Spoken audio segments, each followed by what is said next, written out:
Berapa lama lagi Tuhan, Kau lupakan aku terus-menerus? Berapa lama lagi Kau sembunyikan wajah-Mu terhadap aku? Berapa lama lagi aku harus menaruh kekhawatiran dalam diriku dan bersedih hati sepanjang hari? Berapa lama lagi musuhku meninggikan diri atasku? Pandanglah kiranya, jawablah aku, ya Tuhan Allahku. Buatlah mataku bercahaya, supaya jangan aku tertidur dan mati.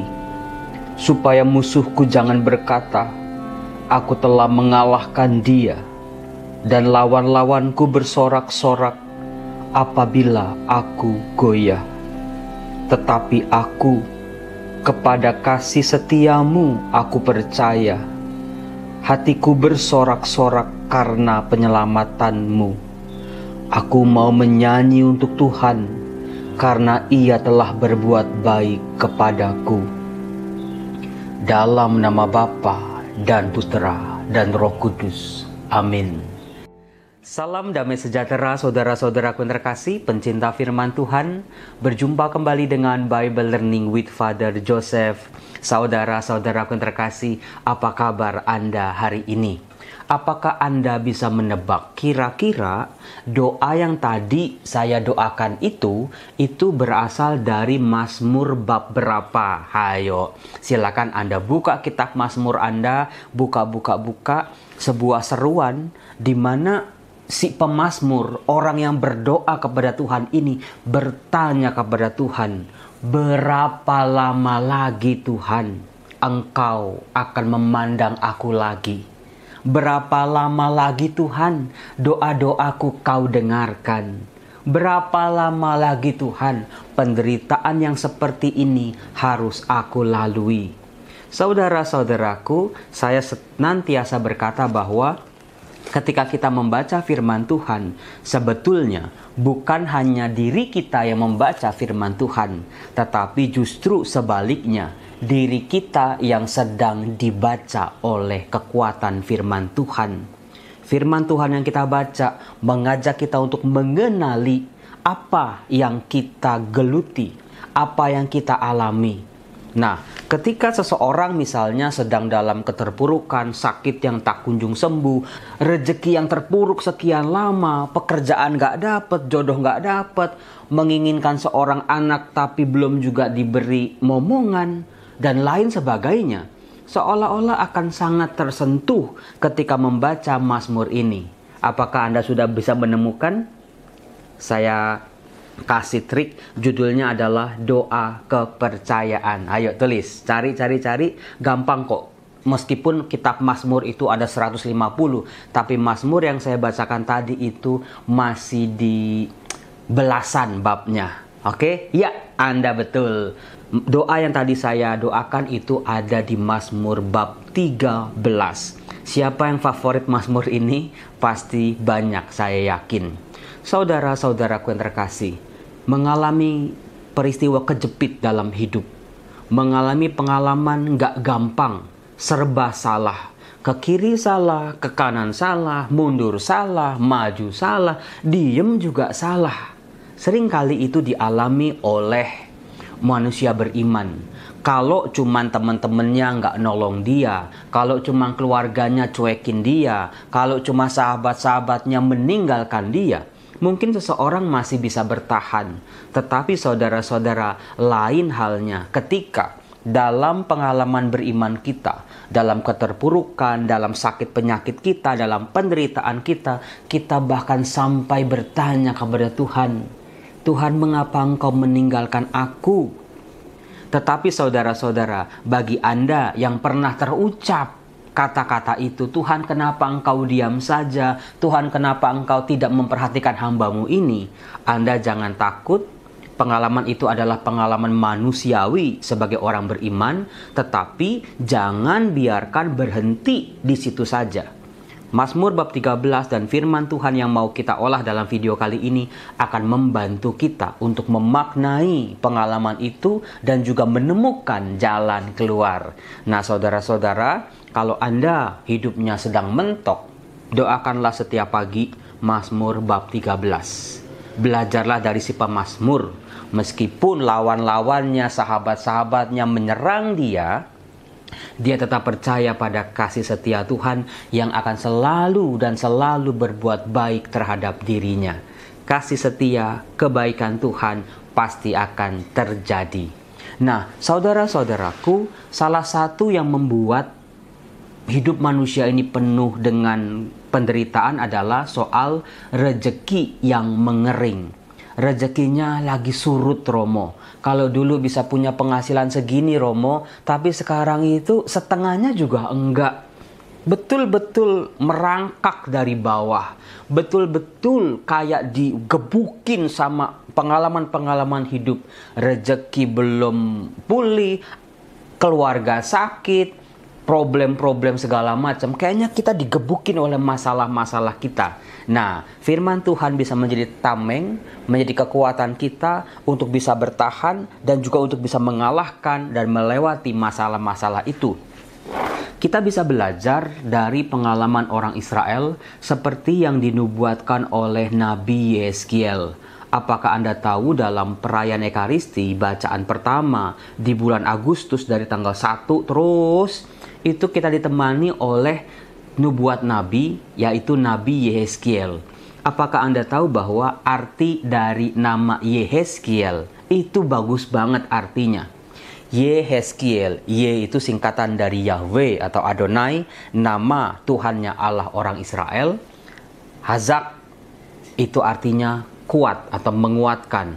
Yeskiel artinya Allah lah yang menguatkan.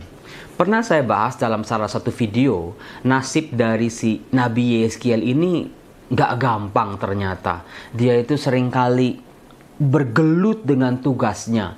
Allah menyuruh dia untuk memperingati orang Israel yang sedang mabuk kepayang dengan segala macam dosa dan kesalahan. Tapi di sisi lain, dia ditolak, dia dihina, dia dimusuhi, bahkan dia mau dibunuh oleh umat Israel sendiri yang tidak mau mendengar, tidak mengindahkan nubuat-nubuatnya.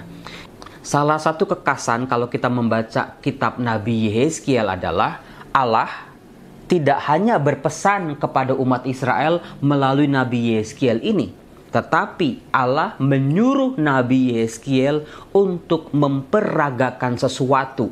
Mulai dari mencukur rambutnya, mulai dari berpakaian orang buangan, mulai dari berjalan di malam hari membawa barang-barang orang buangan, mulai dari membuat lubang di tembok, mulai dengan membuat sebuah peta di tanah tentang sebuah kota yang hancur.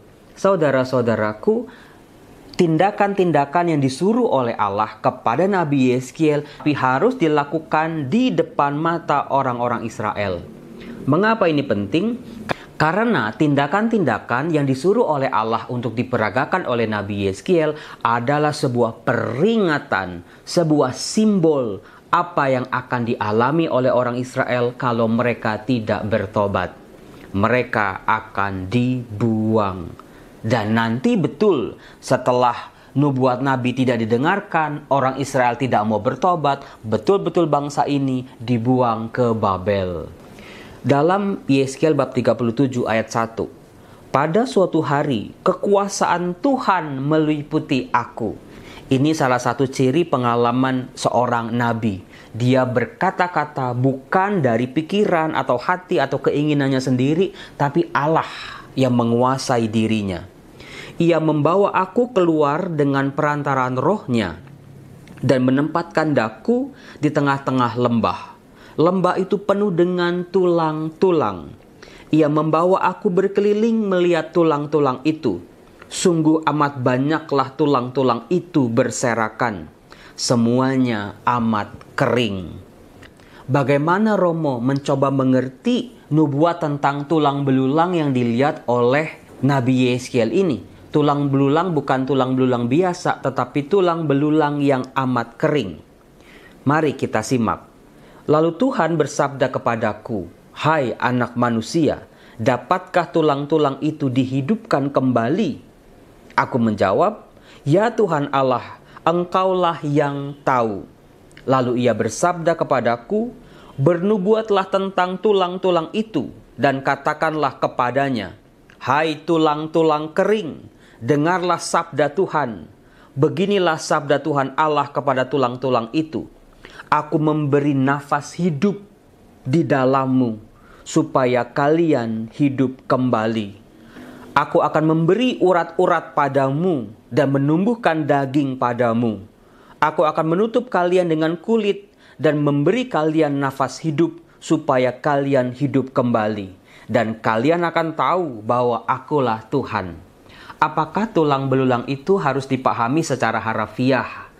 Ternyata tidak, saudara-saudara. Dalam bagian selanjutnya kita bisa melihat ternyata tulang belulang yang sangat kering itu adalah keadaan atau gambaran dari orang-orang Israel pada zaman Nabi Yeskiel. Ketika orang-orang Israel sudah dibuang, ditaklukkan oleh Raja Babel. Keadaan orang Israel pada waktu itu banyak juga dialami oleh orang-orang zaman sekarang. Keterpurukan yang teramat dalam, hancur secara ekonomi, kehidupan sosialnya hancur, kehidupan moralnya juga hancur, semuanya hancur. Rezeki-rezeki mereka, berkat-berkat mereka kering sekering-keringnya. Nah, dari kata-kata Allah kepada Nabi Yeskiel, dapatkah tulang-tulang itu dihidupkan kembali? Nah, ini menjadi pertanyaan buat kita, saudaraku. Romo, keadaan saya sekarang ini sedang hancur, terpuruk, rezeki kering, sudah sangat lama, doa-doa saya tidak dikabulkan. Apakah saya masih bisa pulih kembali? Keadaan ekonomi, keadaan keluarga, keadaan sosial kita, keadaan kita seperti dulu kala. Jawabannya sangat meyakinkan, jawabannya adalah bisa. Tuhan tidak hanya menghidupkan tulang-tulang yang kering itu, tapi juga akan memberikan urat, daging, dan kulit. Artinya, saudara-saudara, keadaan kita bukan hanya dipulihkan begitu saja, tetapi disempurnakan oleh Tuhan. Caranya bagaimana, Romo, supaya bisa hidup kembali keadaan kita yang serba kering itu? Kuncinya adalah nafas hidup dari Allah yang dihembuskannya kepada kita. Itulah yang membuat manusia menjadi hidup kembali. Nah, saudara-saudara, maka dari itu, dalam setiap doa-doa kita, dalam setiap permohonan kita, minta rezeki, minta sehat, minta dipulihkan, itu sih boleh-boleh saja. Tapi jangan lupa, dalam setiap doa kita, ya Tuhan, berilah nafas hidupmu kepadaku, anakmu ini. Biarlah aku menjadi hidup kembali. Dan aku akan tahu dan mengerti bahwa Engkau adalah satu-satunya Allah. Saudara-saudara, itulah salah satu doa yang bisa kita terapkan setiap hari, setiap saat kita berdoa. Mintalah nafas hidup. Bukan sebuah kebetulan di kitab Kejadian ketika Allah menciptakan manusia, Allah menghembuskan nafas hidupnya, nefesh, roh Allah sendiri dihembuskan kepada kita. Dalam diri kita ini ada hidup Allah loh, ada nafas Allah. Itulah yang kita minta supaya disegarkan kembali. Nafas itu hidup kembali dalam diri kita dan kita menjadi hidup dan pulih kembali. Itulah saudara-saudara, luar biasanya kitab Yeskiel bab 37 ayat 1 sampai 14. Salam damai sejahtera. Kalau Anda suka video ini, silakan di like, di komen, dan juga di share. Salam.